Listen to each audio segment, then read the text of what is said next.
Yeah, we're going to have some carnage in the show tonight.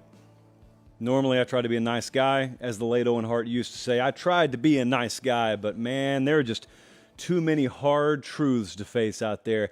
And we saw some of them just plastered, or in some cases splattered, right on front of our TV screens last night. We are live. It is Tuesday, September 5th, the year of our Lord 2023. We're jam-packed high atop a thoroughly confused downtown Nashville, Tennessee. Why are we confused? We're a little unsure of what Clemson is now and moving forward. Yeah, I saw it last night. Yeah, I've got some thoughts on it. Duke just runs away from Clemson. Just kind of, I don't know, put him to sleep. And it felt like a lot more changed than just one game last night. I think some hard truths need to be faced. I don't think it's the end of Clemson as a program. I think it's the end of the way they've run their program. And so that's really in Dabo Swinney's lap now. That's up to him as to what he wants to do. Anyway, I'm going to talk about all that. We got a brand new JP poll. Power ratings are not rankings, people. And we will, for one time and one time only, explain the difference tonight, and then we'll just lay it out. I'll tell you how the model sees the country right now. Full week 2 picks. Tuesday night is about predictions here. Texas, Bama, we're predicting it tonight. You know Oregon goes to Texas Tech this week. You know A&M goes to Miami this week. You know Nebraska goes to Colorado. Children, gather around the campfire and let Uncle Josh tell you that game used to mean a whole heck of a lot more than it has in recent years when it's happened. Here we are. Cheapest ticket. What was it, Jesse? Like $400 earlier today? In this economy? $400 to see a Colorado game. Yes, sir. And the reason is Deion Sanders. And the takes are getting worse and worse by the minute when it comes to Deion, because Deion is a transcendent figure. And that's a good news, bad news thing. It's good news for people in my line of work, but it's also bad news for those of us who are diehard college football fans, because it attracts casuals in mass. And the thing casuals like to do when they show up to the party is they like to talk. They like to drive up and they like to talk before they really know the scene. And people are doing it, and they're doing it by the truckload with Deion Sanders. And it sucks every bit as bad as you would imagine. They're watching us in Columbus, Ohio, hopefully Columbus, Georgia. They're watching us in Leeds, Alabama.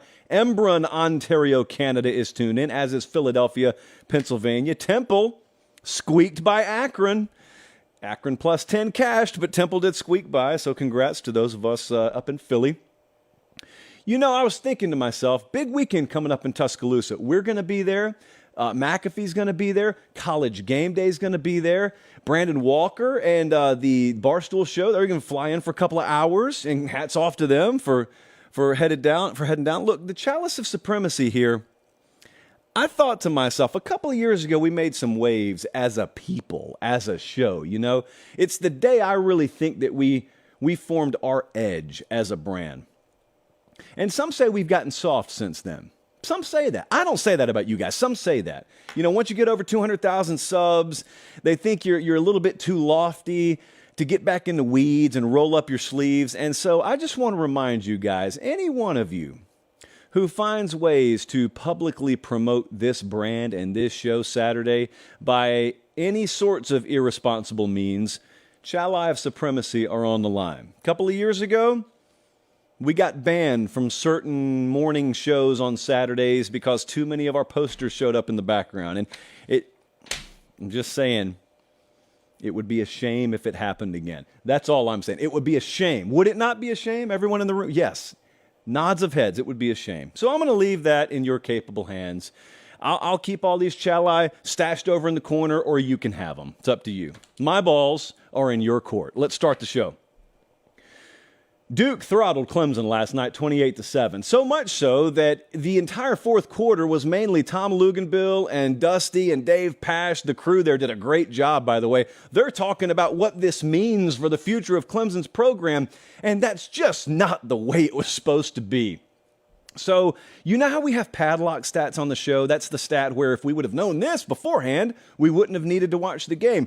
Well, this one had what we call a pipe bomb stat. And pipe bomb stats, I don't have a bomb on set for obvious reasons, so I'm going to use a paper pop instead. The pipe bomb stat from this game sounds like this. Clemson entered this game with 56 4- or 5-star recruits on their roster. Duke entered this game with, drum roll please, 2 4- and 5-star players on their roster. And yet it was Duke that stormed the field. 100% crowd participation. As far as I could tell, Wallace Wade Stadium completely emptied and they still had room for extras on the field. So I kid because I care. Congratulations. Hoopst could have seen it coming. Well, I don't want to spoil it. Roll it, Colin. Don't overlook Duke. That Duke game, 12-point spread on it. It's not just an imminent blowout in week 1. I legitimately think this would throw the entire sport into early season chaos. I think this would be the early season crowbar to the knees that, quite frankly, this sport needs that time of year. If Duke beats Clemson, number 1, Mike Elko instantly becomes the hottest name in the head coaching market. Number 2, and this is on the Tiger side of things, Clemson would just delve into full panic mode. Keep an eye on this game.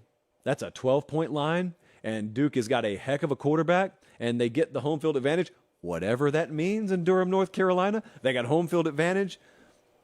Be really fun. Be really fun to watch.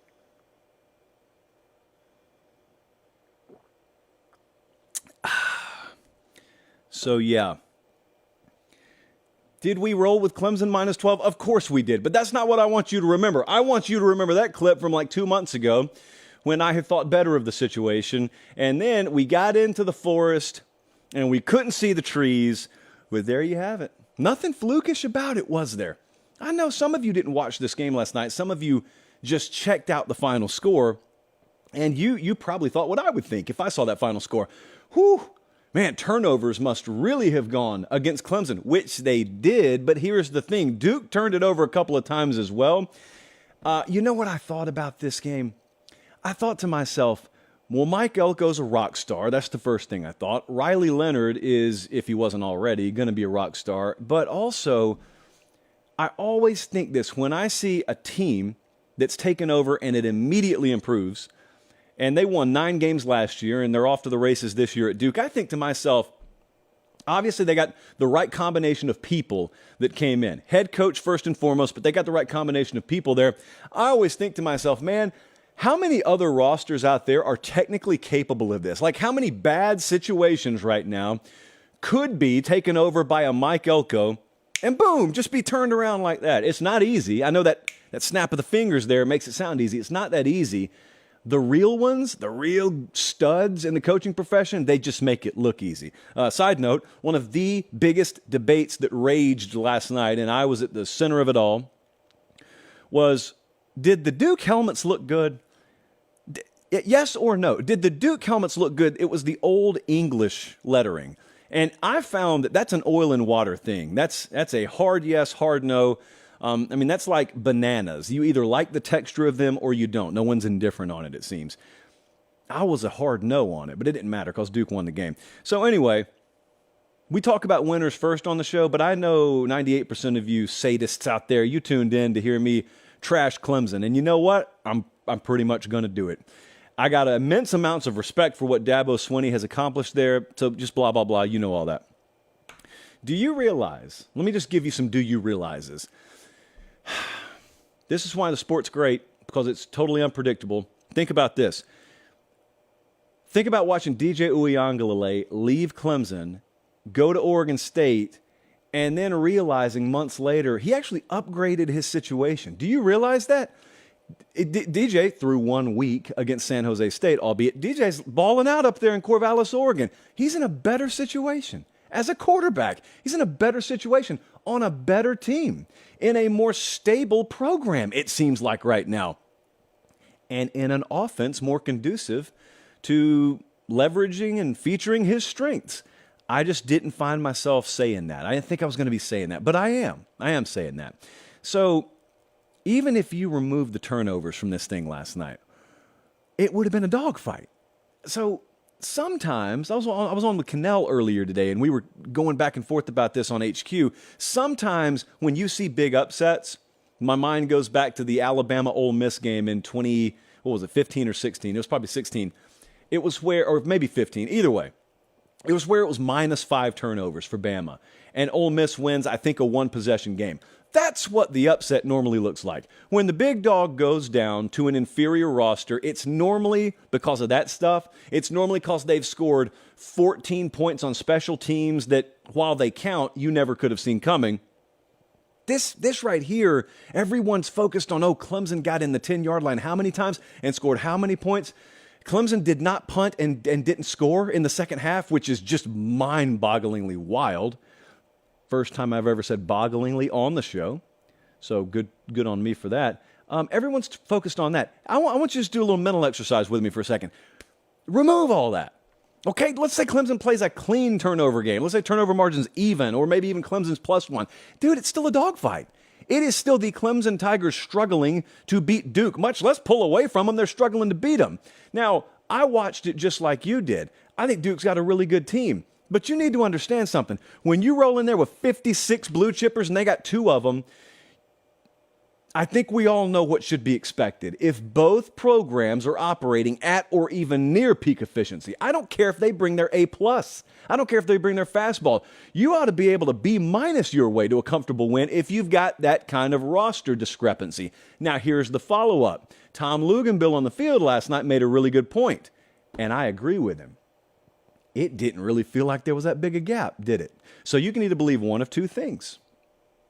You can either believe the recruiting industry is just out of its mind and all of these players for Clemson were overrated even though they had offers from everywhere and everyone on Duke's team's underrated, or you can believe something different's happening with those kids once they get on campus, or it could be a combination of the two, or it could just be Duke's players were put in a better position to win, or maybe they're making the absolute most out of what they have and Clemson's not.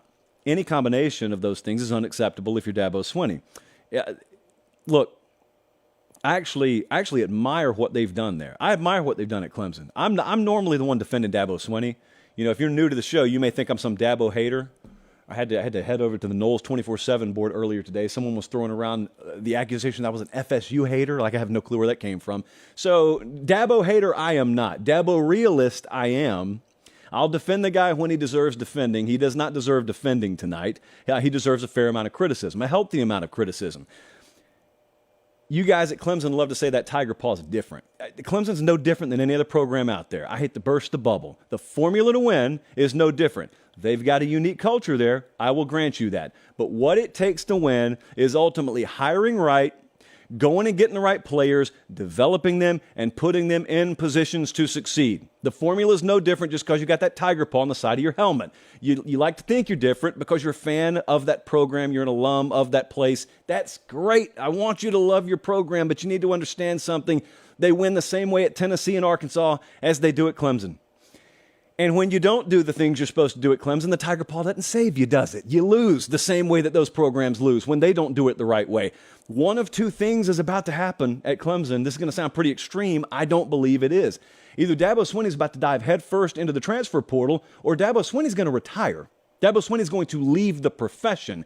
I believe that he detests the direction the sport's going. It's all about adapting. Okay, and I think he knows that. I don't think he's blind to what's happening.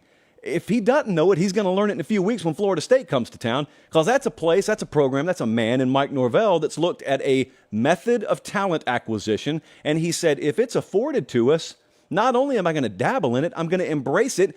It's my duty to my team, or it's a dereliction of duty to my team if I don't do it. And that's what Dabo Swinney's guilty of right now. Now, I was happy to sit on the sidelines and let the methodology play out. I said all summer, we'll learn. You know, it doesn't matter if I criticize him because, hey, Dabo Swinney's done stuff that I thought was the wrong move before and it's paid off for him. So what do I know, right? So I was fine sitting on the sideline. Well, I don't have to sit over there anymore because the results are coming in.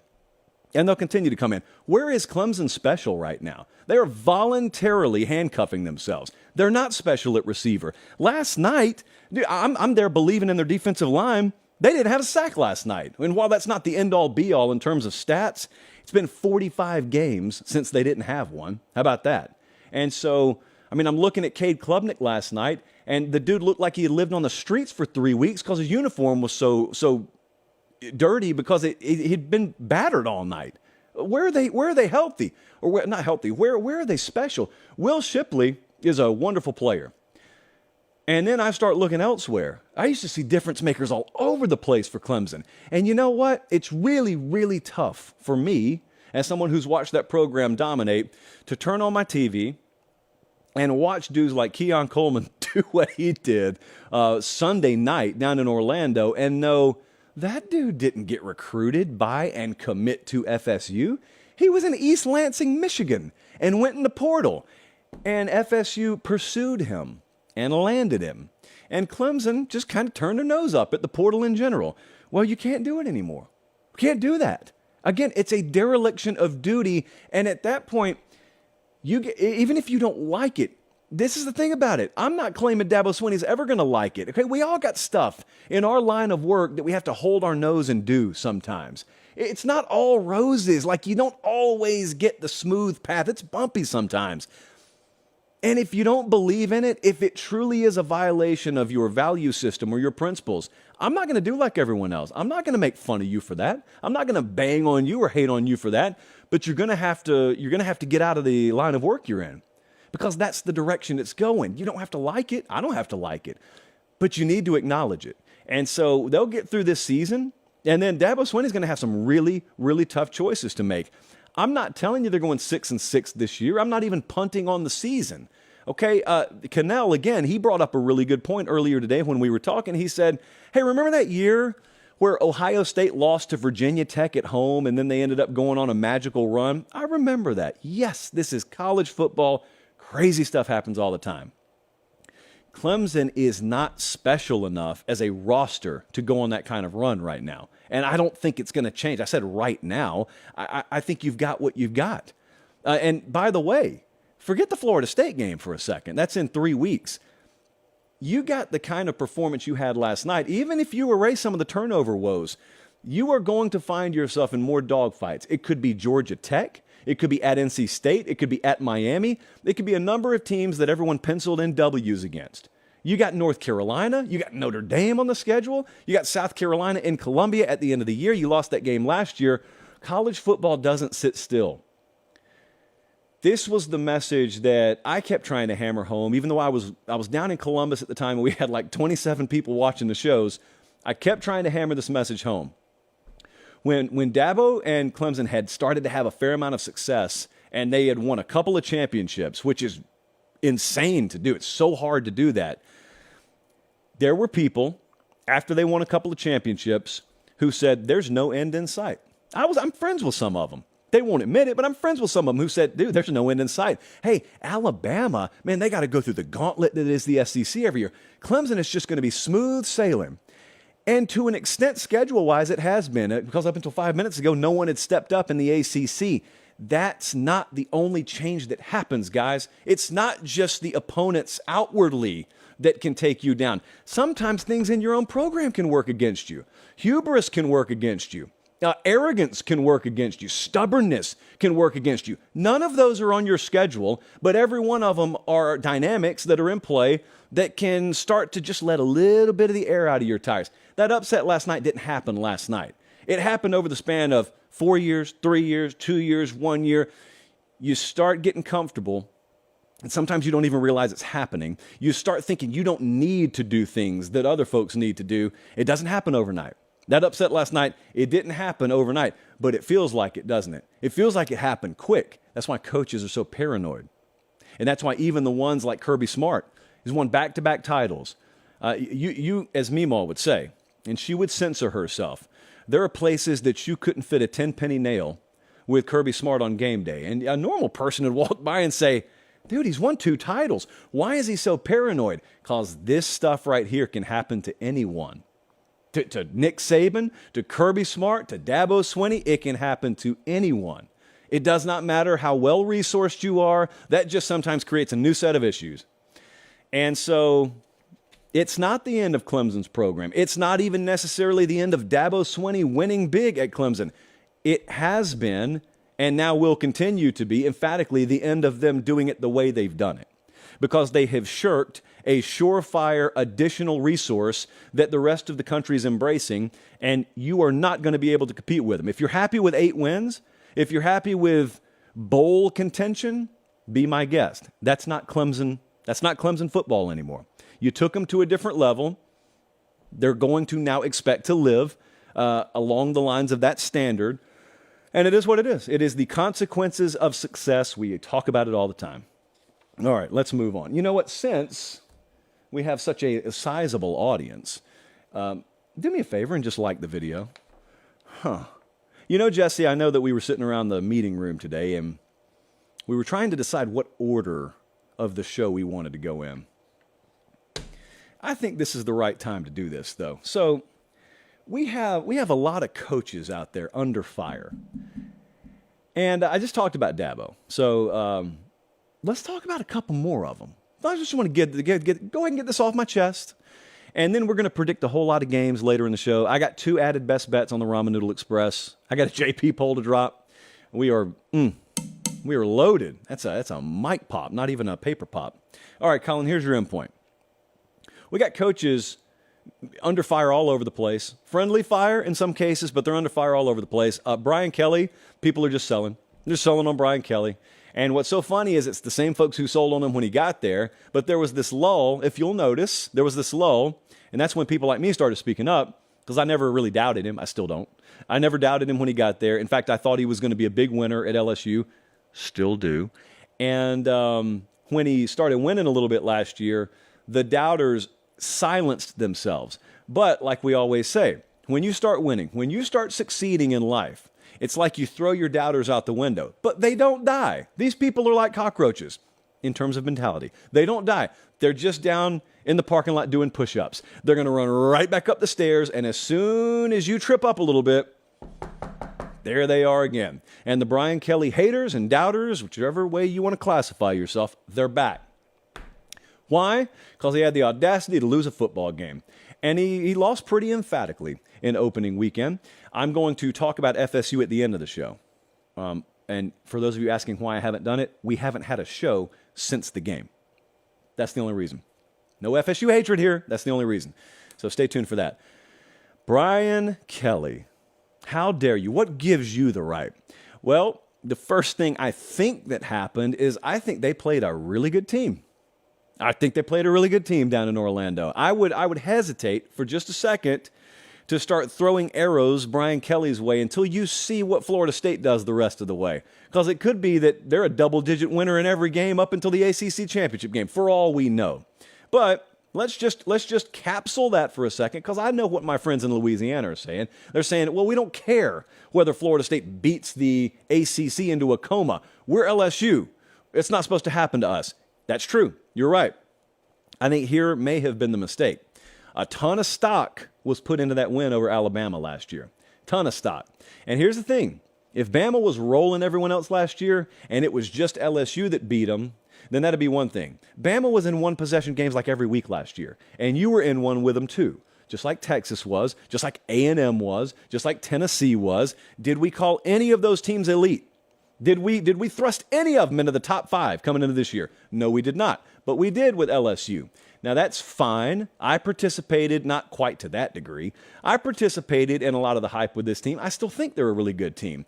But when you beat Alabama these days, people put the equivalent of like 3 wins in the bucket when you do that. And it's a big deal. It is, but it's about so much more than that, is what I'm trying to say. So they had to portal in an entire secondary. I think we probably should have played the clip tonight, but I'll just tell you what happened. When we sat down with him at SEC Media Days, we had him on this show, and he said, I got to admit to you, when I asked him about it, I asked him about that secondary, he said, I got to admit to you, it's a red flag. We shouldn't have to do that. And he said, in years to come, we won't have to do that. But we had to do it right now. Folks just don't want to hear that. I know how it is, guys. I know how it is in August. I know what practice report season is like. We know what PMS is, Preview Magazine Syndrome, for those unfamiliar. We know how it works around here. You don't want to hear that going and getting DBs from Syracuse and Southeast Louisiana may end up with play in your secondary, tantamount to what you would expect from guys who came from those places. No, you want to hear that your staff found diamonds in the rough and that every transfer portal kid who comes in, no matter if they're outsized by half a foot per man in your opening game, they're just going to be able to magically step up. Well, this is not a fairy tale world. It's kind of like Shawshank. Prison, no fairy tale world. Neither is playing Florida State with giants out wide. So that happened in week 1. Now, they got blown out by Tennessee last year and responded fine. And I think they'll respond fine this year. Like, I trust the mental resolve of that team a whole lot more than that. But here's what I would like to do. since we've got a few days, and they play a tune-up game this week, and then they go to Mississippi State in 2 weeks, actually. Since they do that in 2 weeks, could I just get as many of you on the record as possible? You know what, Colin and Jesse, maybe we ought to redo that exercise. What is your opinion of? And we'll just get an opinion of Brian Kelly. And we'll just crystallize all that. Because LSU is going to be in the championship hunt more times than not with him down there. I'm talking about SEC championships, and the playoff's going to go to like 47 teams, so probably the playoff as well. They'll be fine. I have so little doubt about that. It's just that I'm going to use this quote again in like 5 minutes, so bear with me. Progress is not linear. Everyone would love, hold on, let me make a helpful chart for you here.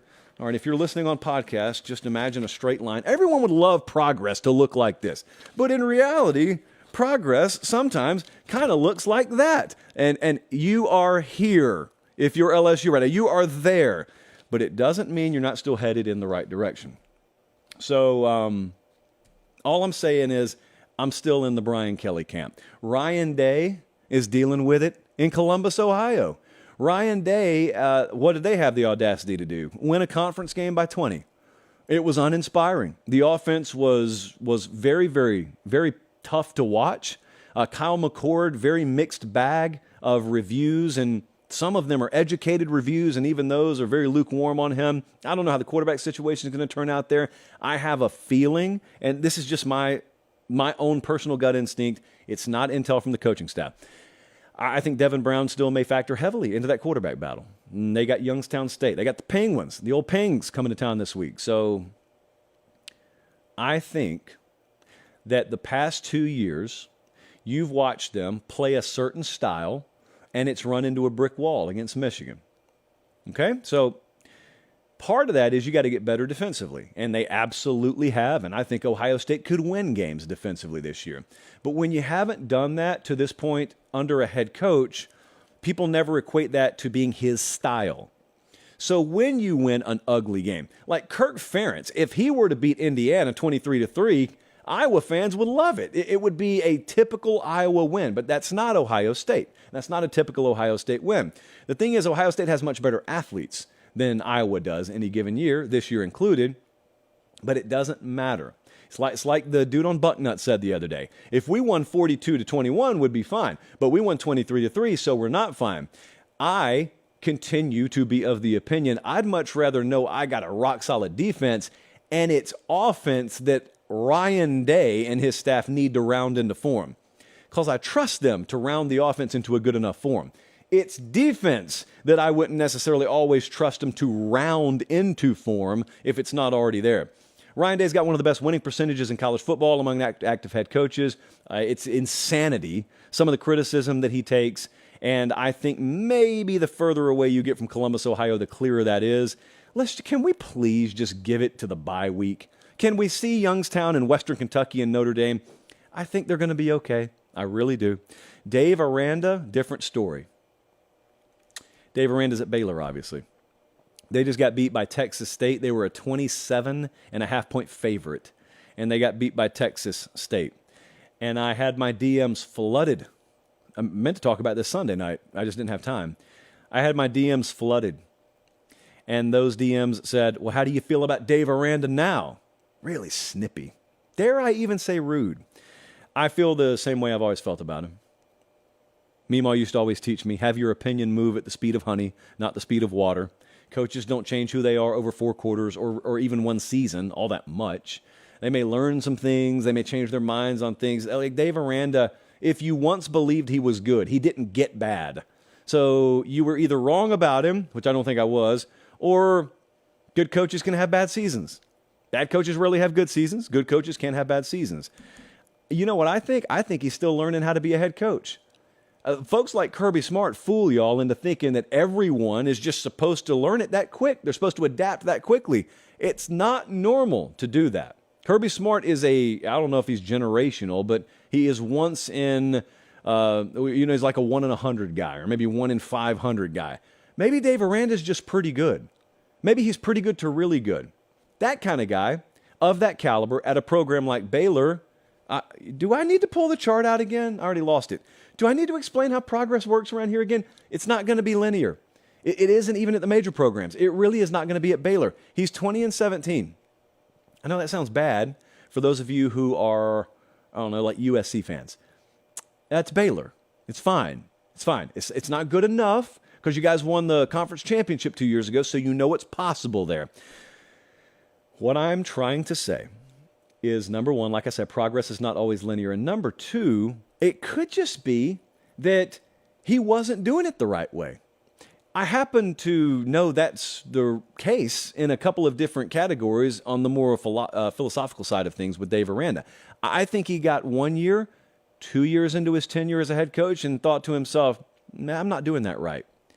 I'm not doing this right. I don't think that they handled the portal well. I don't think they were aggressive enough in it. I think they realized that. But here's the thing. There's no quick fix for that at Baylor. At Georgia, there may be a way to at least cover it up. At Bama, there could be a way where even if you have deficiencies, you're a 10 or 11 win team. That's not Baylor. And so I think Dave Aranda is going to be fine. And you know what? I think he'll get it right at Baylor. And if he doesn't, they'll end up firing him, and he'll go be a great defensive coordinator somewhere for a couple of years, and he'll get another shot, and I'll bet on him to succeed there. Because I think he's wired the right way mentally, and I think he'll get it figured out. So I guess I just defended everyone. Now, here's a quick heads up, little spoiler alert for you. Close your ears if you don't want to know what's going to happen this Saturday. Either Nick Saban or Steve Sarkisian are about to have fire incoming. Sark, if he loses Saturday, will really have to deal with it because even though they're a touchdown dog on the road against the best program in the last 15 years, best head coach of all time, they go in there and lose by 10, people will view it as an indictment on Steve Sarkisian. It'll be crazy, but they'll do it. Now, if he loses 38-3, that's a little bit different. Mario Cristobal and Jimbo Fisher play each other Saturday. You talk about toxicity for the loser, and especially if it's Jimbo, toxicity overload. They looked really good in week one. And so if they go down there and the net result is the offense reverts back to form, which is not a good thing, then yeah, it's going to be really uncomfortable. If Mario Cristobal, if they lose by 17, it'll be like people think, oh, I don't think these spark plugs work. I think the wood is wet here. Like maybe we'll just never get it together. Maybe Mario Cristobal is a fraud. Maybe Jimbo Fisher is a fraud. Hey, they're going to be the same coaches. After 4 quarters this Saturday, they'll be the same coaches they are now. So if you already doubt them, I don't have a problem with you maintaining your doubt. But if you don't doubt them now, there's nothing that changes over 4 quarters. Your resume changes. Who you are on the inside, that doesn't change. Academy Sports and Outdoors, the only time they change is for the better. And so I told you the other day, we got transition happening in our Academy Sports and Outdoors locations all across the country. They make the show free. Did you know that? You know, once upon a time, not once upon a Saturday, once upon a time, I was in the world where we had to charge people for content. And I hated it because I thought to myself, well, I wouldn't pay to listen to me talk, so why should I think anyone else should? I still feel that way for the record. And so thank the Lord, you don't have to pay for this because I doubt many of you would. Some of you are too nice. Some of you would. But many more of you wouldn't. That's okay. Academy makes it free. And all they ask in return, humbly, is that you just pay them a visit. And it's, like I said, it's not taking a field trip to a nuclear waste site. These people have it all. They've got all your outdoor sporting goods equipment, supplies, etc. They've got grills, they've got canopies, they got chairs, they got tents, they've got scooters. Have I ever touted the scooter selection there? No? Well, they got them. Fishing equipment, etc., etc. And if you can't get there in person, academy.com is your hookup. Opening multiple new locations in September. I'll tell you about those as the time draws closer. But Academy Sports and Outdoors makes the show free, and we appreciate them for having our back. You know what time it is? It's time to do 2 things, maybe 3. Let's put our chapstick on. Fall is getting closer. Dew points are lowering outside. Number 2, let's take a sip from the chalice. And number 3, let's pop the paper in front of us. To me, the biggest out-of-conference game of the year has arrived. Now, I got some disagreement on that because a lot of you said FSU-LSU was the biggest out-of-conference game. And I guess in terms of like ranking versus ranking, you're right. I just think the magnitude of this one Saturday is bigger. Okay, so it's time to predict it. Let's dive into it. A lot of disagreement on the staff about this one. Texas at Alabama this Saturday night in Bryant-Denny Stadium. We will be on hand. I have been looking forward to this one for a long time. The Once Upon a Saturday tour, headed down the road a few hours to T-Town. As high a pressure a game, I think, as you'll see all season. I would put Ohio State and Michigan up there, and I'd put Texas, Alabama up there for really different reasons. Think about the difference in outcomes here. Think about what's on individuals. Steve Sarkisian knows he's about to be measured based off this game. There are people who wonder if Nick Saban still has the fastball. Like right now, you're okay with Alabama being ranked top 3, top 4. Where I didn't even look at the AP today. I don't know where they are, but I know they're top somewhere. You're okay with that because they haven't really been tested this year yet. But if they play Texas and they lose, and then you're starting to go back and you're starting to say, hold on a second now. This is starting to be a pattern. When they go up against high-level teams, they keep either getting pushed right to the brink or losing. Saban used to dominate these kind of games. Saban used to dominate these kind of teams. Does Nick Saban have it anymore? That stuff is 4 quarters away from happening. Do you get that? Think about Quinn Ewers and Jalen Milroe. Think about the pressure on those two dudes. I'd make an argument that as much as Milroe's been talked about, and as much as that Bama quarterback competition has dominated headlines, including on this show, I think there's more pressure on Quinn Ewers.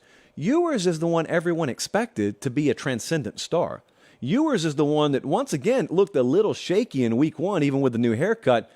This is his shot. Like, if he gets hot, first off, Texas is going to end up winning this game if he gets as hot as he started last year's game. But secondly, if he doesn't, he's the one who's got all the proven weaponry out wide. Bama's wide receiver room is still a question mark. Like, Quinn Ewers is the one who's got to get it done. Bama can win with Milroe playing a pretty good game. Texas is not winning unless Quinn Ewers shines. And if he doesn't, you're quickly running out of statement opportunities in college. So that's all we've got on the line Saturday night. The status of Alabama's secondary is very important here. I was going to say very key, but one of the kids' last names is Key. So Jalen Key was the UAB transfer, really good player. Banged up last Saturday. Status is questionable. Malachi Moore, status is questionable. Now, I did the most digging I could today over there, and without sacrificing confidential, highly classified info, I'd bet money that Malachi Moore plays Saturday. I don't know about Jalen Key. I have no idea. But why is that important? I think it's pretty obvious. Because when Texas's buses arrive, not only is Quinn Ewers getting off there, A.D. Mitchell's getting off there. I know my man Xavier Worthy is getting off, and if I'm right, immunity to that, by the way, if I'm right about him being a dark horse Heisman guy, this is the game where he's got to shine. They're good at tight end at Texas. They're way deeper than I just listed at wide receiver. And man, when I think back to where Bama struggled last year, and I think back to teams throwing the ball down the middle of the field, mind you, against them, I think about guys like Josh Heupel finding the mismatch. That day in Knoxville, we were there for that one too, it was Jalen Hyatt, and it was against a bunch of guys, mainly DeMarco Hellams, and that was it. That was all they needed. It wasn't really overly sophisticated. It was just, this dude's better than that dude. If we can match him up, we can win because we got a quarterback in Hendon Hooker that can get it to him. Well, if Steve Sarkisian keys on that, and if it's there to be keyed on, then it's going to be a problem all night long, Lionel Richie style for Alabama. So that's the first thing. Because, look, if they're healthy, if they've got those guys ready to go, I really like Alabama's secondary this year. Really like them. But those are big ifs. Like, that fundamentally changes this game. Think about that. That fundamentally changes this game. The other thing about it is Steve Sarkisian is a brilliant designer of offensive plays, but he's also got studs. He's got studs in his wide receiver room that he doesn't necessarily have to scheme open all the time. If I have A.D. Mitchell, if I have Whittington, if I've got Worthy, you know what I do like half a dozen times Saturday? I just trust them to fight a defensive back and win. I trust them to go and get contested balls. It doesn't always have to be that I've got a big window to throw this football in. It's Alabama. It's on the road. Those windows you can't count on, at least, those windows existing. What you can count on is your guys being better than their guys. This is why these stages are so great, because you're playing against the best you're going to see all year. They won't see better athletes than this all year at Texas. And so you go test yourself, because if you win those early in the game, you know what that feels like on that Texas sideline? And do you know what it feels like on the Bama sideline? Do you know what it feels like in the stands? You know what it feels like at home? It's fresh in everyone's mind, guys.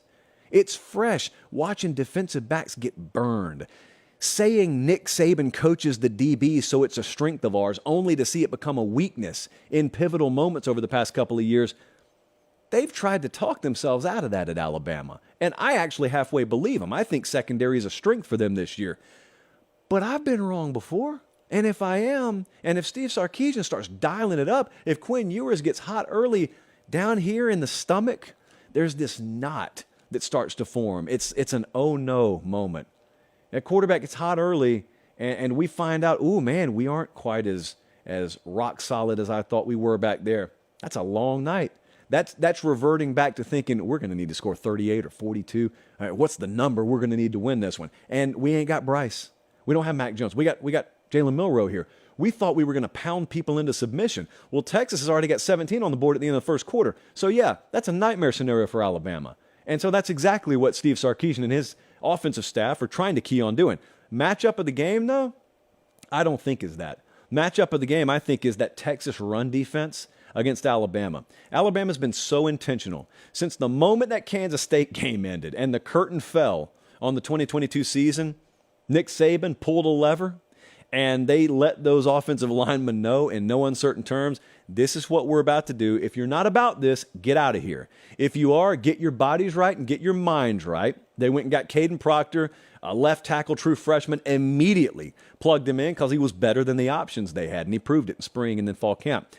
And they are very, very upfront about the idea that they're going to lean on you. They think they can dominate you. And when they're at their best, they don't think anyone matches up with them in the country. And they got a stable of running backs along with a racehorse at quarterback that no one can stand up to for 4 quarters. That's the game plan. Here's the fun part. Texas has got a really good run defense. Really good. And so you want to talk about you want to talk about one of the matchups of the year in out-of-conference games. That's it. We get to watch it Saturday night. So here's part 2 of the potential pit in the stomach of an Alabama fan. If you're just running into a brick wall and it's 1st and 10 and it's 2nd and 11 and it's 3rd and 13 and that happens a few times in that first quarter and you realize, uh-oh, we can't run the ball. We're not winning. We're not moving. We're not reestablishing the line of scrimmage like I heard we were going to do all summer and fall. That's a knot in the stomach. That means you got to throw the ball to win. Do you trust that you can do that? I know against Middle Tennessee State last week, there were explosive plays through the air, and there's a formula where that happens Saturday night. But if you can't run the ball, that intermediate passing game needs to be there too. Do you trust that it's going to be there? I would not trust that. Here's the other fun part about this. Both teams think that matchup favors them.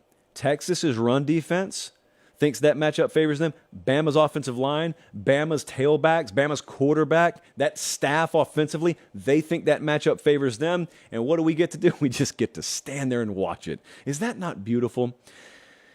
Alabama's going to make the margins really small in this game. So by that, I simply mean Texas can execute it, but nothing's going to be handed to them. I think this defense through one game looks much improved. I'm just talking about the mentality they play with.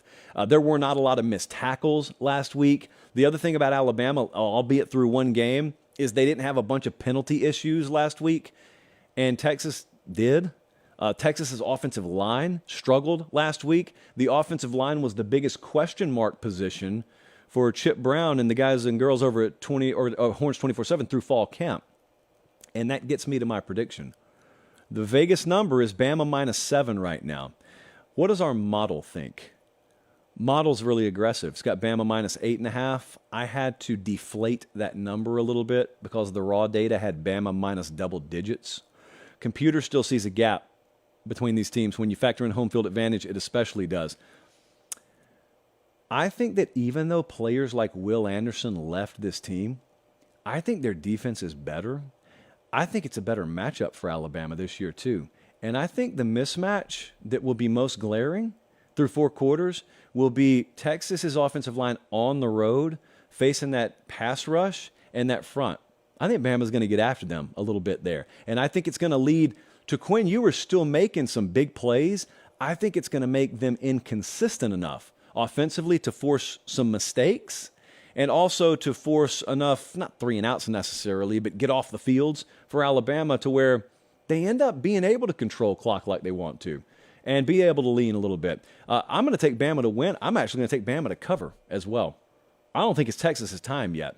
And I think it's pure desperation mode for Alabama, which sounds crazy. I don't think I've ever said that about them before they've lost a game. Just think about that for a second. When's the last time you saw Bama backed into a corner? When's the last time you saw them in wounded animal mode before they've lost a game? The answer is you haven't, because no one ever doubts them. Folks are doubting them. I got folks on my staff picking Texas straight up. I got people on my staff betting money they can't be affording to lose right now.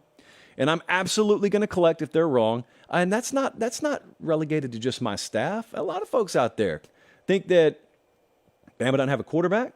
Texas does. And it's Sark's time and it's Texas's time. I'm sky high on Texas. I just think Alabama's the better team and they're at home, and that's about the long and short of it. So I'm going to take Alabama to win. I'm going to take Alabama to end up covering. I'm not predicting a blowout there, by the way. That's just a fourth quarter, probably late in the game, Alabama tacks on a score. Close, competitive game. Whew, I'm looking forward to it either way, though. We're going to be down there all day Friday in Tuscaloosa, certainly down there Saturday. Field level for those games is unlike anything that you've ever seen. I know some people tout European soccer, even though they hadn't been to a match, so please stop. It's unlike anything you could ever imagine. The lead up and build up to kickoff in a big college football game and third downs in a road environment in big time college football games at Texas's stadium, at Bama's stadium, those places are both the same. It's to the degree that you can't believe people can function in it. Like, I've been at LSU for a number of these games. It's stunning to me that 19-year-old kids can function in that. I'm impressed. Pro guys can do it, but college guys, I cannot believe that they're able to function in that. Remember, I don't care if you're Texas or Alabama. PateStateMaterial.com is the place for you right now. The Once Upon a Saturday tour is headed down to Tuscaloosa. We leave that specialty shirt in the store for 1 week only. The Once Upon a Saturday tour, Bryant-Denny Stadium, September 9th, 2023, Tuscaloosa, Alabama. Once that thing's gone, once the clock strikes midnight, basically, Saturday night, that one's done, and you will never be able to get that again. I get to have them all. That's one of the benefits of it being your store. And also, the Pate State, My State series, I got one for Texas. I got one for Alabama over there. Those things are flying. We've kept them in stock, but those things are flying out of the store. So thank you. Even in Utah, I saw those shirts all over the place. So I expect nothing less at Alabama and the rest of the way throughout the Once Upon a Saturday tour in this season. I appreciate you guys so much because I love the way those things look, and apparently you do too. Let's keep it moving. We got way more games to predict. I appreciate you guys being tuned in live. Deion Sanders is 1-0. Colorado's 1-0, and I say those in that order, and they play Nebraska this week. Do any of you have the slightest idea what to expect? Colorado is a favorite in this game. 2.5 to 3 is what I see across the betting market right now. Fox. I don't work at Fox, and I'll probably get a wrist slap for saying this. Fox, whoever decides how to market Big Noon Kickoff, whoever decides where Klatt and Gus go, deserves a raise over there, because they went all in on Colorado being good and Deion being good. And if they would have gotten beat 56-10 against TCU when they've already committed their week 1 and week 2 spotlight games to Colorado, it would have looked so dumb, but they chose perfectly, and it's paying off. So, not my employer, but Fox College Football reaping the benefits right now of what Deion and company are doing. Don't be prisoner of the moment. That's what people keep telling me. I read the comments. I read all the comments. They're telling me don't be a prisoner of the moment with Deion Sanders in Colorado, because they won the other day. Now, the same folks telling me TCU was, and I quote, the team that just played for a national title, even though all those players left, the team that just played for a national title, even though folks were telling me that was TCU, once you beat TCU, all of a sudden TCU is trash. You notice how that works? Moving the goalpost a little bit there. I just think that they played a really good game, and they were fortuitous a little bit, and they massively overachieved relative to expectation, and they went and beat TCU, and now there's a lot of spotlight on them. I ask you, what's worse, though? Is it worse to be prisoner of the moment, or is it worse to be a prisoner of faulty logic? Because people keep trying to apply data points from the past to Colorado. Let me save you some time. There is no historical data point. No one's done this. There is no comp from 1996 or 2003. It's totally new. It's uncharted territory. Imagine running a sports book and trying to put odds on Colorado games right now. Like, history says this. History says people shouldn't be paying $400 for a ticket to a Colorado football game, but they are. And the reason is because this ain't Colorado anymore, or at least not your Meemaw's Colorado team. Colorado they can be exposed and beaten by an older, deeper roster. I just wonder as we get into this game whether I just described Nebraska. I don't think I did. By my estimation, Nebraska just hired a new coach 5 minutes ago too, right? Nebraska's kind of in the middle of a rebuild too, right? So is it really Nebraska? Like when they beat TCU last week, I had people texting me saying, well, they won't be able to do this against Nebraska. And I'm like, really? Why? Explain it to me like I'm 5. Why? So Nebraska went and they pushed Minnesota, or they got pushed by Minnesota. But the thing about it is Minnesota ends up pulling out the game, but Nebraska pushed them because they shut the run down. Colorado really has a passing interest in running the ball, absolutely, but they're gonna make their money one way or the other throwing the ball Saturday. And so the key here is, to me at least, seeing how much pressure Colorado can withstand. Like, Matt Rule knows what he's doing. Matt Rule knows what he's looking at here. Colorado's got big-time edges. I think they've got big-time edges at quarterback, and certainly they got massive edges at the skill positions. I got respect for Jeff Sims as a quarterback, but, I mean, Shedeur Sanders showed what he's capable of, and at his peak, he's capable of doing really big things, and maybe he does it again this Saturday. But because of that, you've just got to run at them all afternoon. You got to run the ball, and then you got to blitz Shedeur Sanders all afternoon. They're going to make some plays. They're going to hit screens. They're going to get the ball on the perimeter. They're going to burn you a time or two. You just can't get burned a time or 7 like TCU did. And, you know, your guy, Jeff Sims, your quarterback, threw 3 picks last week. Well, make their guy do it. You know, put your defense in a position to make plays. Is it played in a phone booth, or is it played on the perimeter? If you told me that, I'm not sure that's a padlock stat, but if you told me that, that would go a long way in telling me which way this game's going. The Vegas number, as I said, is Colorado minus 2.5. Our model thinks the wrong team is favored. That's the first thing you need to know. Our model actually has Nebraska minus 6.5. So all the way across zero, and the model thinks that Nebraska is the better team here, and that includes with home field advantage. I look at this model, and I say, model, I don't think you have the slightest clue what Colorado is. And you hear that? Silence. I think the model agrees with me. I think Colorado's going to find a way to win the game. Now, what history says, well, Nebraska threw 3 picks last week, and therefore they're more in a do-up situation. This is a massive do-down spot emotionally for Colorado. Surely they don't click like that 2 weeks in a row. I know all that. I get all that. I just don't think it's this Saturday. Like, I don't think I'm going to apply the book of conventional wisdom to Deion Sanders in Colorado. And you know what wouldn't surprise me at all? It wouldn't surprise me at all if it's late in the fourth quarter yet again, and we're playing a game in the 30s or the 40s yet again, and we got Gus Johnson screaming at the top of his lungs yet again, and I'm loving it yet again. I'm taking Colorado to win, and I think they'll cover. And if Deion Sanders starts 2-0, how much will tickets cost from then on? Whomst amongst you invested in Colorado season tickets right before they hired Deion? That's the person I want to know. Who got the inside track? And how much money are you making because of that? Congrats. Whomstever it is, congrats. JP poll time. Yes, JP poll time. A lot of wild fluctuation in the JP poll this time of year because we're still very early in the season. So, sorry, I accidentally clicked on the wrong thing. Do me one favor, if you will. Got a lot of new folks watching. Got like 8,000 people watching live. So make sure, if you're not already, just subscribe to the channel because it's free. It doesn't cost you a thing. It doesn't lock you into anything. There's no spam mail you get. It just helps us make sure this show always remains free. And we do it all year long. There is no off season. We don't even say the word out loud. And the second thing is tell 5 of your friends about it. Like if you're like me, candidly, and you kind of got tired with the way national sports media entities were talking about our sport and you didn't think they were doing a good enough job. So in my case, I went and started my own show. In your case, you went looking for another show. Well, hey, you found it.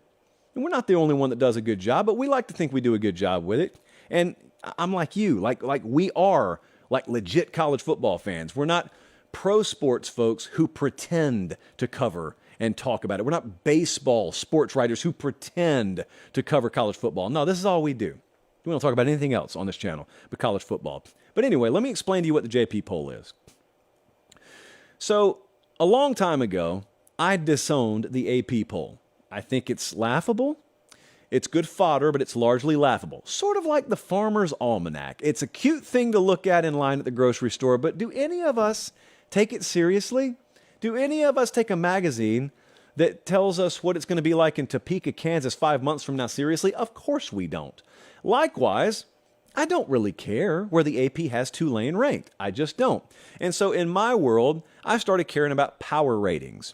And power ratings in my world are quite simply, let me go build a good computer model, and then let me ask that model who it would favor against who on a neutral field if they played tomorrow.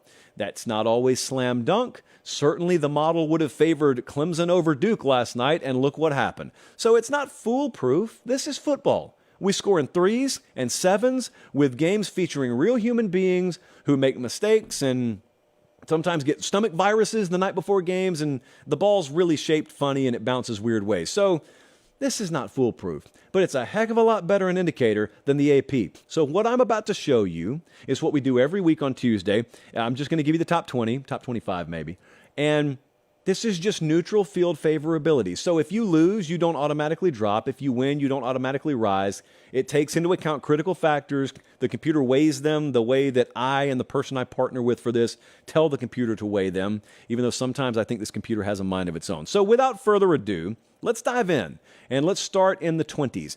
Arkansas has cracked the top 25. Wisconsin looks like they fell. First order of business. Just because you have a little red arrow next to your name and you're 6 spots lower than you were last week doesn't mean anything. Case in point, Wisconsin was up in the teens last week. Now they're 24. Wisconsin actually got better. Wisconsin actually got some percentage points added. So if anything, they improved. It's just that other teams improved more, and so they jumped them. Very, very, very much splitting of hairs right there. UCLA, model loves them. I got them playing for the Pac-12 championship, so obviously I do. Dante Moore got in there last week. Just keep an eye on old Dante Moore. Mississippi State, we think, continues to be one of the most underrated teams in America. We got Ole Miss and Mississippi State, 21 and 22 respectively. Voila, roll it on. Top 20 here. Gus Malzahn has a top 20 team. Are you kidding me, model? Yes, he does. UCF all the way up at number 20. North Carolina made a pretty sizable jump, too. Hey, if you tell me North Carolina's got legitimacy on their defensive line, well, absolutely they're there. Clemson's still number 18. If I was an AP voter, I would not have Clemson top 20, but the model, look, I'll tell you what it sees. It sees the turnovers. It knows the variability in turnovers. It knows that wouldn't have happened. Therefore, it knows Clemson's not that bad a team score-wise. I just asked the model, hey, where's the love for Duke? And it said, Duke, never heard of her. It's pathetic. Like, it's disrespectful. But anyway, Clemson's number 18. Washington at 17. Utah, there it is again. Fell 3 spots, right? They didn't fall at all. They stayed right where they were. It's just other teams elevated. Moving on, top 15. Notre Dame, good spot right there for the Irish. LSU is down to 14. LSU's still a really good team. We're just talking about who would favor on a neutral field tomorrow. Here's the interesting thing. The model would favor Texas A&M over LSU right now. And so I pose this question to you. You can include Alabama here. Who's the best team in the West? Who's the second best team in the West? And who's the third best team in the West? Because as you saw, model doesn't think there's a big gap between those teams in Mississippi State and Arkansas either. So it could be a lot of competitive balance over there, maybe more than people think. Oregon State's all the way at 12. Oklahoma's all the way up at 11. Look at these teams, top 10 time. Jonathan Smith, man, what a move to get DJU. Penn State did not drop. Texas did not drop. It's just Tennessee vaulted up a little bit. USC vaulted up a little bit. Florida State's at 6. At 6. Jesse, do you know where the AP had Florida State today? Just off the top of your head? 4? Okay, so not too different there. What is our top 5? Was there a little bit of movement here? Yeah, there was one. Okay, so Oregon's still at 5. Most underrated team in the country, according to the model. Michigan is at 4. Ohio State and Alabama switched places. Buckeyes 3, tied 2, Dogs 1, neutral field favorability. That's the way we see it. Top 10 there, just as a review. And it's funny how the transfer portal and NIL was supposed to completely transform the college football universe, and yet that's pretty much like a top 10 has looked for decades, with maybe the inclusion of Oregon more recently. I don't know. Maybe that's anecdotal. I think that's a little too anecdotal. Anyway, I'll be accepting your comments. I'm sure they'll be plentiful. Oh boy, I'm not going to spend much time on this, I promise you, but I have to spend a couple of minutes on this. Let me take a sip from the chalice. Oh boy. Here we go. Deion Sanders is totally transcendent to college football. Like, do you get it? I think the closer you may be to the sport, the less you may get this, because you're in the weeds no matter what. If you talk to a casual or even agnostic fan of college football, they don't even know anything about the sport. They couldn't tell you Michigan State's mascot to save their lives. He's who they're talking about. You may be talking about Bama playing Texas Saturday. You may be talking about whether Mario's going to get figured out, whether Mike Norvell has arrived in the ACC. That's not what they're talking about. They're talking about Coach Prime. They're talking about Deion Sanders out at Colorado. That is called transcending your space.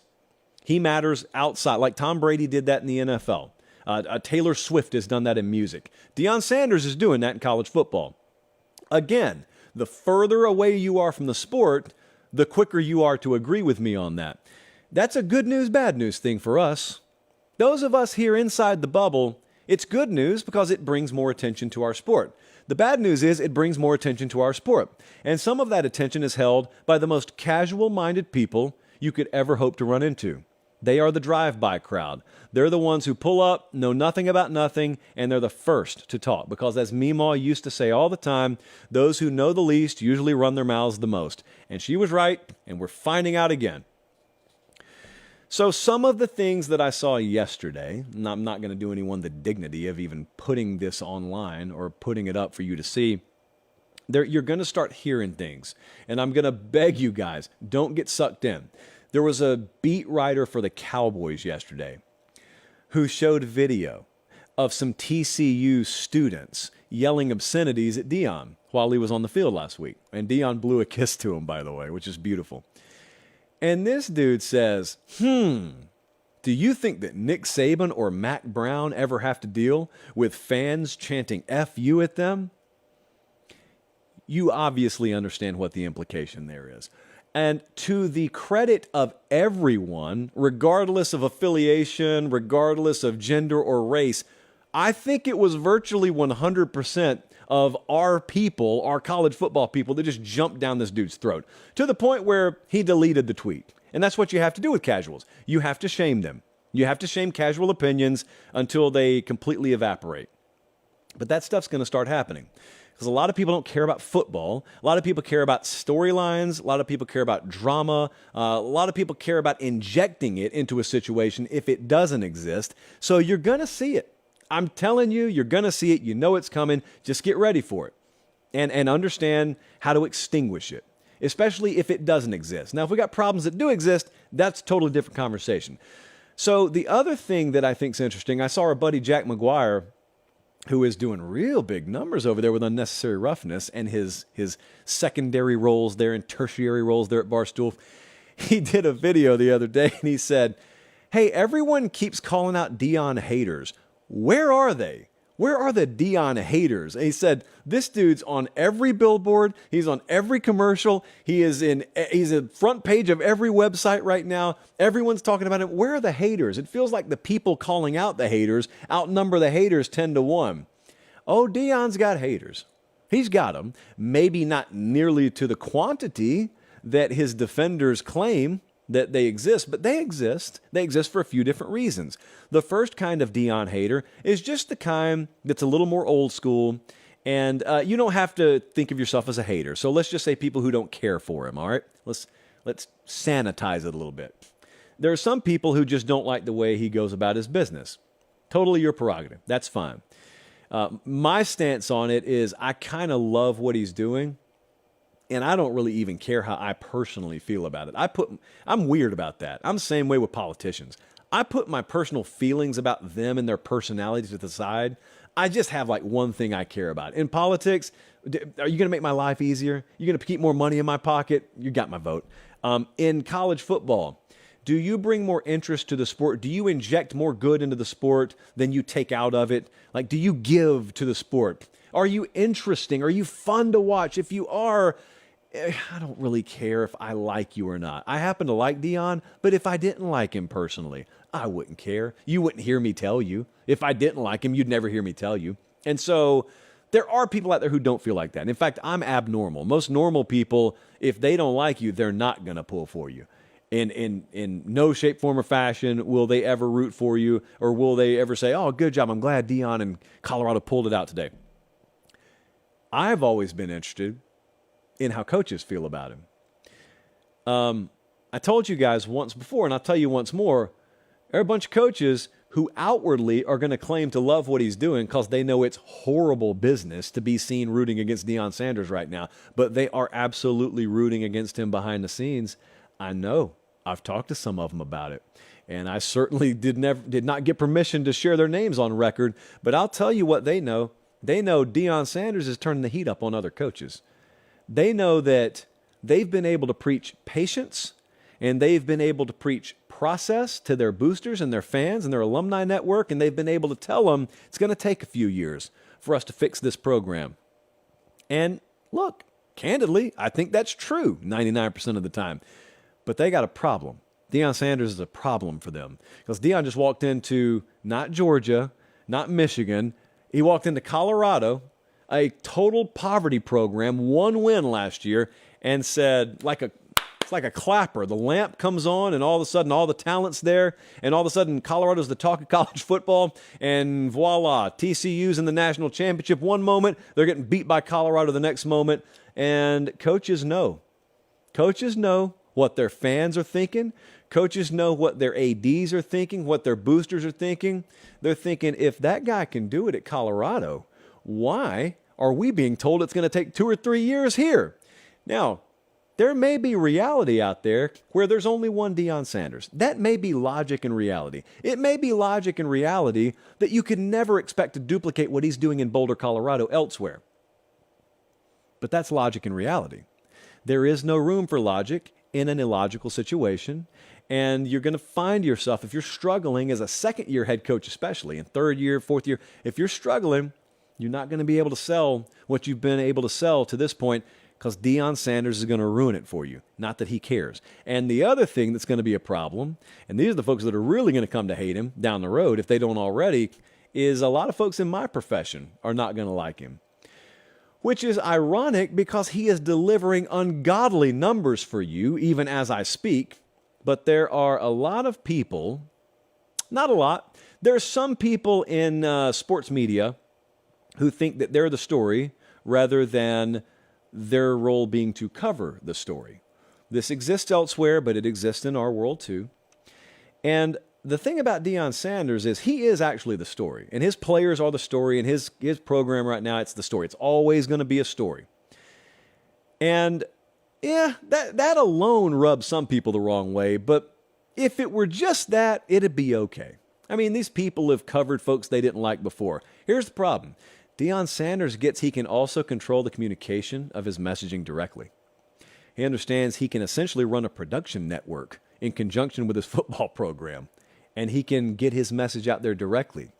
And therefore, Deion Sanders is not really going to have to bend the knee to local media or regional media or even national media. Quite the opposite. Pissing them off and getting them to doubt him and getting them to criticize him publicly is going to be a lot of the fuel he uses to further his program and further his own goals. That's not going to go over well. Now, it's bad enough when he's doing it at Colorado in their minds. Fast forward 5 years. What if it's not Colorado anymore? What if it's a major, major program? You know, what if it's a place in the, I don't want to say a specific conference, but you know, you hear things. What if it's a place that's that's not out there in Boulder, but it's a major media market. Established, entrenched, local media members that view themselves as institutions, and all of a sudden the head coach walks in the door and says, I've never heard of you before, and it's really not a big deal. I won't need to know who you are. I'll control my own messaging. I won't need you. It's fine. They already know me anyway. You know how that goes over? You know what kind of coverage that leads to? You know what kind of toxic environment that can lead to? So yeah, there's some folks out there hating on him. I just don't necessarily think it's for the reasons that a lot of the low-hanging fruit drive-by crowd out there are alleging it to be because of. They're watching us in Golden Valley, North Carolina. They're watching us in Augusta, Georgia. Lacey, Washington is tuned in. Thank you guys so much. Hey, I know it's a long show tonight, but we got a lot to talk about. I told you, there were some hard truths to tell on this show tonight. Make sure you like the video and subscribe to the channel while you're here. Please and thank you. I'm looking so forward to this next game. Whew. I got a text message about this game from someone on one of these staffs at 5:37 a.m. this morning. Excuse me. And I won't tell you which one it was. But I actually like both of these staffs, so it could have been either one. Texas A&M, 4-point favorite at Miami this Saturday. 3:30 Eastern kick, ABC. Friendly reminder, 4 quarters of football this Saturday is not really going to change a whole heck of a lot about Jimbo Fisher or Mario Cristobal. Reminder number 2, what I just said is not going to matter. It's not going to factor in because one of these fan bases is about to totally freak out and lose their minds when they lose this football game. And the winner will be hyped to the absolute moon. If it's Miami, they're back. If it's A&M, they're back again. And Bobby Petrino was the magic elixir. So let's dive into this. I watched the entire Miami versus Miami of Ohio game the other day because I was down there a couple months ago and I know what I think my eyes saw, but I wanted to see it in real life. I wanted to see it in a football game. Now, I know it's Miami of Ohio. Miami of Ohio, by the way, had a top 20 run D last year, and virtually all those guys are back. So it wasn't a bad test, and Miami's offensive line looked good. Total different unit. And so, I mean, they ran the ball all over the place, and I really think they scaled down their offensive game plan in doing so. But here's the issue. As dominant as I'm not going to say dominant, as improved to this point as I think their offensive line is, this could be a bad matchup for them, man. Like A&M's got, I hate saying dudes because everyone else says it, but they got some dudes. They really do. And so I think it's a bad matchup. Or is it? I know what the paper says. The paper says bad matchup. And on paper, A&M should be able to bottle that thing up at least to the point where they make Tyler Van Dyke win the game. And if they have to make Miami win the game through the air, it is a very valid question. Is that passing game where it needs to be yet? They questioned their wide receiver group throughout fall camp. They've got Shannon Dawson, a new offensive coordinator in there. I think this offense will eventually be pretty good down the road. Is it ready to throw the ball to win a game early? And that's if they have to. I know it was only New Mexico last week for Texas A&M, but I got to ask, is the A&M passing experience real? Is Connor Wigman really that guy? Is Bobby Petrino really ready to rev the engines here? You know what I did. Yeah, I did. I shouldn't have done that. I apologize. That is below the standard that we operate this show in accordance with. But since I already said it, vroom, vroom, baby. Like, if they're back, it's going to be really fun to watch because that's a top 5 talent roster in the sport. And if what they did against New Mexico or State or whichever one they played last week, if what they did in the passing game is what they're about to bottle up and do every week, they can win any game they play. They can be a playoff team. That's how good their talent roster is. Now, that's a long way down the road because it could come crashing to earth this Saturday for all I know. The reason I didn't necessarily care about the quality of opponent last week was because I just wanted to see things in theory play out. Like, I wanted to see an offensive coordinator willing to just press those buttons because they've played bad competition before and struggled to put 30 on them. So, yeah, maybe it was just New Mexico, but it was also 52 points. And they don't do that, even against bad competition, nearly to the degree they should. If it's clicking, they got Evan Stewart on this team. If it's clicking, they got Noah Thomas on this team. They got Aniyah Smith on this team. Evan Stewart, by the way, had 8 catches for 115 and 2 touchdowns last week. This could be his breakout moment. Should be a star already. Like, Evan Stewart's the truth. He just needs to be in a truth-based offense. I don't know if anyone's running the truth offense out there, but they need to be running it at A&M, because if they do, Evan Stewart is about as good as anyone out there at his position. Here's the key. They have got to, at Miami, they've got to do what we would call the bait and pick approach. They got a good pass rush at Miami. Now, you got to earn the right to rush the passer, so you got to stop the run on early downs, and you got to earn the right to have your guys get after it. But the old bait and pick is find A&M feeling a little bit too good about that passing game a little bit too early. And let those pass rushers get after Connor Wigman. And let them force some errant throws, maybe force some fumbles, maybe force a pick, steal a possession or two, and then play your game. Maybe, then take your chances. Miami's DBs, by the way, Cam Kitchen back there is playing about as good as any safety in the country. That's why he was a preseason Pate State All-American, mind you. So this can happen. Like, I know a lot of my Aggie friends think 4.5 is easy money. It's free money, which, as we know, doesn't exist. Even on the Ramen Noodle Express, doesn't exist. But there's a reason why that line's only 4.5. Well, there's still a lot to be ironed out on both sides, quite frankly. So let's look at the Vegas number. I just told you, A&M minus 4.5. What does our model think? I actually thought our model would be much bigger on this, but it's not. It agrees. Our model has A&M minus 4. And so where do I go with this? It's a pure gut play. Miami played 15 true freshmen last week, as they should, because a lot of their true freshmen are the best athletes on that team. But when I'm on the fence about a game like this, and I know I'm going to have to rely on that many young kids, I sit there and think you're a year away. And I think in games like this, where you've got an ultra-physical matchup, not disadvantage, but matchup issue, I just take the more seasoned, veteran, talented team that I think's figuring things out offensively. So I'm going to take A&M to win. I'm going to take A&M to cover. I think it could be the kind of game where Miami, if they win, forget everything I just said. If they lose, though, it could be the kind of game where they lose, but you say, you know what, even in a loss today, I'm feeling the direction we're going. Give us another year and let's play that game again, and I think it turns out different. I think that's where we're headed in this game. All right, let's move it on. Got another game to pick here. Appreciate you guys being tuned in live. Live viewership, nothing like it. Boy, what a game we are setting up to watch in Lubbock, Texas. Oregon is a 6.5-point favorite as we speak. They're on the road at Texas Tech. When is this being played? Not at high noon. Nope, Oregon could only be so lucky. It is a 7 o'clock Eastern kickoff on ESPN.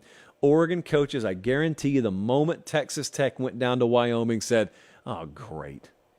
Because the casual looks at it and says, oh, good, Texas Tech's vulnerable. Those of us who have been around this sport and watched it say, oh, great, Texas Tech knows they're vulnerable. It's wounded animal mode. It's one of the most dangerous places to face a team when they're going back home. So you got to go to their building, and they're in wounded animal mode. All those matchup advantages are rendered moot sometimes because crazy stuff happens because this is college football.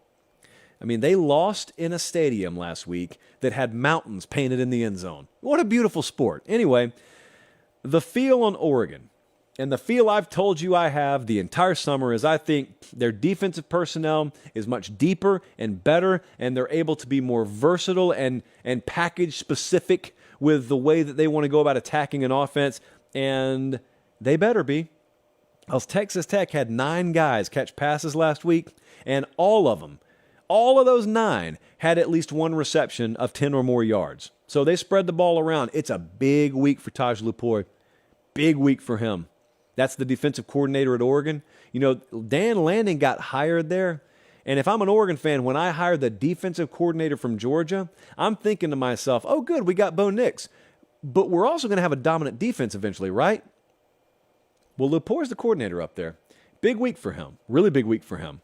Because I think they got good enough personnel, but, you know, personnel has got to be put in the right place to execute. Number 2, I think Oregon can choose which offensive style they want to feature here. They're deep and talented enough at wide receiver to attack Texas Tech through the air. They obviously got Bo Nix at quarterback. I got all the confidence in the world in him. But also their offensive line, That offensive line that the preview magazines told you may be a weakness because they're replacing 4 guys on it, and your boy here told you is going to be a strength, I still believe is a strength. I also think that you got an undersized defensive front you're facing this week. I think you could lean on Texas Tech, or you should at least be able to think you can. And so I think what they'll do is a combination of the two. I think they'll open it up, but ultimately revert back to leaning. And it's kind of the way they played the UCLA game last year, to be honest. They showed a little bit of everything in that game. Now, that was with Kenny Dillingham as the OC, and he's off to Arizona State now. But philosophically, I think that's the right way to go about this. Field goal kicking was a problem for Texas Tech last week. They missed 3 of them. They need to win that. They need to win hidden yardage. Let's take a look at what the model thinks. Yeah, Oregon scored 81 last week, so they're averaging 81 points per game. The Vegas number is Oregon minus 6.5. The model's just a little bit north of that. We got Oregon minus 7.5. I'm nervous. I'm nervous because I'm going to pick Oregon to win. I'm going to pick Oregon to cover. I know to take Lubbock, Texas seriously. I know to take Joey McGuire seriously. I know to take a quarterback in Tyler Shuck who was essentially jettisoned from Oregon and now starts for the Red Raiders seriously. And I know to take a team in desperation mode, not wanting to start 0-2 seriously. So why am I taking Oregon? I do think they're that much better. I'm not betting a dime on this game because I am, like I said, very nervous about it. But we're going to go Oregon to win. We're going to go Oregon to cover, especially at 6.5. I am adding 2 more games to the Ramen Noodle Express tonight. Hey, there's my chart. Oh, man. Did that like an hour ago. No, just now found it. The Ramen Noodle Express is at 500. That pesky little Clemson game last night. Don't worry, though. We got some content out of it, didn't we? We'll be fine. We are already on 4 games this week. Quick reminders. Oklahoma State minus 2.5. That one's gone to 3 now.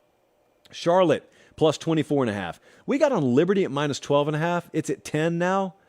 It's fine. We still like it. I wish I would have waited, obviously. Still like it. I know why it dropped. Should have seen it coming. My bad. We're still on Liberty, though. Tulsa, plus 35.5. That one's now at 34.5, so we got good line value there. We're adding 2 more. Yeah, I'm taking Iowa State plus 4 against Iowa. Don't worry. I didn't make this pick. The model did. I just got all excited and nervous and clappy when I saw that the model was making that pick. And we're going to go App State plus 18 at North Carolina. So we're adding Iowa State plus 4 against Iowa at home, and we're going App State plus 18 against North Carolina on the road. One more thing I need to talk to you about, and I'm not kidding when I say after we were already on air. At some point during this show, I texted Jesse. While we're live, I texted Jesse and said, hey, I want to talk about Florida State in the show. Florida State just dismantled LSU the other night. And a lot of people are now asking, wait a second, is this like legit? Is Florida State back? They're back. They're absolutely back. Florida State is the real deal. You are at such a disadvantage if you didn't watch the game. Because if you didn't watch it, you may think it's a flukish outcome, or you may think LSU just wasn't all they're cracked up to be. If you're anti-FSU, I have terrible news for you. It's neither of those things. LSU's good. They're good. LSU's going to embarrass some people this year. LSU's going to win a lot of football games. But man, so is Florida State. When we did our best case and worst case and most likely on them, and I said 12-0 was the best case, I got a lot of pushback on that. These athletes that you're watching, if you're watching on YouTube, those cats right there, that's why the best case is 12-0 and not 11-1 or 10-2. Mike Norvell is a guy who knows how to acquire talent, develop talent, and disperse talent. So if you think of a piece of toast, in some places, they glob the butter on the toast, but they don't spread it out. So what I mean by that is in some programs, they can go, they recruit DB talent really well, but they cannot recruit linebackers to save their lives. Or they recruit running backs really well, but they're terrible out wide at receiver. Well, that is not well-dispersed talent. And so sometimes you can be deceived when you're looking at maybe the blue chip ratio. Oh, this team's really talented, but they're not winning. Well, where's the talent? If it's globbed up all in 1 or 2 places, that's not a good football team. That's just good recruiting rankings. Well, Florida State's got enough talent. They got enough butter on that toast, but Mike Norvell spread it out. So there's no empty spot on that toast. That butter's spread all over the place. That talent is spread all over the place. Where was the weakness? Did you watch him the other night? Where was the glaring weakness? Where's the deficiency? It's not there, is it? Yeah, so our burning question over the summer, is lower blue chip ratio going to bite Florida State? No. Not unless they suffer critical amounts of injuries, which will bite anyone. Here's the other thing. Did you notice how confident and cool and calm and collected Mike Norvell looked the other night? Did it almost seem to you like Mike Norvell was seeing what he had known was coming for months? Did you feel like Mike Norvell knew something you didn't? Because I did. Norvell, that's a guy who's been doubted significantly. That's a guy who they said the same things about a couple of years ago they're saying about Napier right now. I know no one wants to fess up to that, but you know good and well, a lot of you out there said, oh, this G5 coach, this dude from Memphis, he's going to be our next Bobby Bowden? He's going to win a title here? Well, I'm not telling you he's your next Bobby Bowden. I'm telling you he's built a championship contender there. And you know what he did? He did it the right way. And you may think to yourself, what are you talking about? He did it the right way, Josh. He cut corners. He went to the portal. Newsflash. The portal's not cutting a corner. It's cutting a corner. It's being penny wise, pound foolish if you rely on the portal to be the foundation of your team. That's not what they did. They understood we need to recruit the foundation of our team, but man, if this mechanism's here, if this lever's here, and I pull it and Keon Coleman falls out of it, I'm pulling the lever. I'm not going to do like some other people in this conference and say, don't need it. Don't need it. Yeah, you do. You need it because they do it at Florida State. So how seriously should we take them? That's the number one question in my DMs. Very seriously. You don't need to wait. You don't need to see if they suffer a letdown. It's not a guarantee they're going undefeated or anything like that. But man, if they don't go undefeated, it'll be because someone pulled off a Herculean task. And that in 2023 is beat Florida State. Home, on the road, I don't care. It is really good to see that brand back. It's really good to see that program back. It's really good to see it pay off for Mike Norvell. This is what some people, like me, have longed for. Challengers to Clemson in the ACC because it ups the level of everyone's game. And scaling programs in the state of Florida. I'd love to see Florida do it. I'd love to see Miami do it. But I love to see Florida State doing it because that means more talent stays home. And that, along with things happening in Texas and California, is the ultimate key to competitive balance in college football. It is not an expanded playoff. That is a fool's errand. It is major programs in the most talent-rich states in America being good enough to keep their talent at home instead of going to Athens, Georgia, and Tuscaloosa, Alabama, and Columbus, Ohio. That's why those programs are so good. It's not because of the system. It's because they're good and you've sucked and your talent's left your backyard and gone and played for them. If you're good all of a sudden and your talent stays home, they'll still be good too. They just won't be quite as good. And that's all you ever needed to do. Just shave a little bit off the top and add a little bit to yourself and voila. Instead of 2 or 3 teams who can win the title, you enter a year with 6 or 7 that can win the title. And then the next year, 9 of them can win the title. And you've got competitive balance. And it's for the reasons no one ever even thought about. Thank you so much for watching the show tonight. For producer Jesse, for director Colin, I'm Josh Pate. Take care. Have a great rest of your evening. We'll be back here Thursday. Until then, God bless.